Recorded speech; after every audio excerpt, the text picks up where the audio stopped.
Last fall, I was actually baptized at Petra, and shortly thereafter, we learned about the Freedom curriculum, and it just seemed like a great kind of a jumping off point.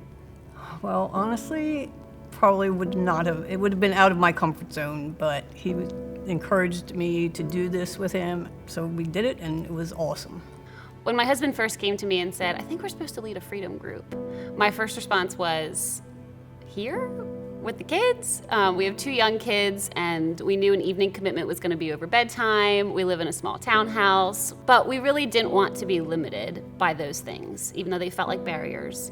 We quickly learned that you don't have to lead. You just have to get out of the Lord's way. Our experience through the Freedom curriculum was really unique. We were new to the church. We didn't know anybody. We signed up for a community-style group with 8 or 10 individuals that we had never met before. We didn't know them.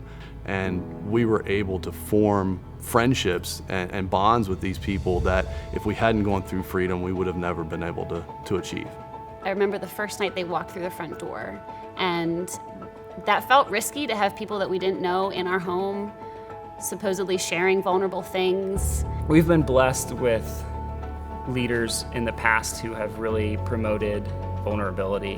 When you have that kind of the framework of vulnerability, you get to walk alongside individuals as they go through some of the hardest moments of their lives, and you get to see what the Holy Spirit is doing with them. You get to see their successes, and it's a really powerful thing. It didn't matter that my dirty dishes were in the sink or that my kids were there being loud up past their bedtime. Really, the Lord just used all of that authenticity to kind of set the stage, and we felt so blessed by it. Every time the house would empty and they would leave, I was just so thankful that people had come and connected in our living room.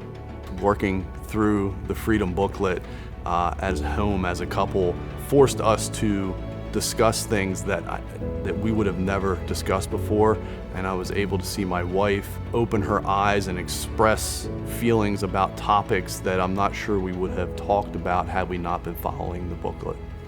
The Freedom Conference was powerful for me because I've never experienced anything like that before. To sit with a room full of people where they are listening to other people's testimonies and you relate to that, and you can go to a prayer minister and feel safe that you can just kind of pour out your heart about what you felt about that testimony, and they will just pray over you. You can just release all of that, and that's kind of what it is. It's just a release. Freedom definitely inspired me as a new believer. It built the fire that was already beginning to burn hot within me, and it certainly set me free. If you're thinking about being a leader, absolutely go for it. You'd be amazed at seeing how the Lord works in your life.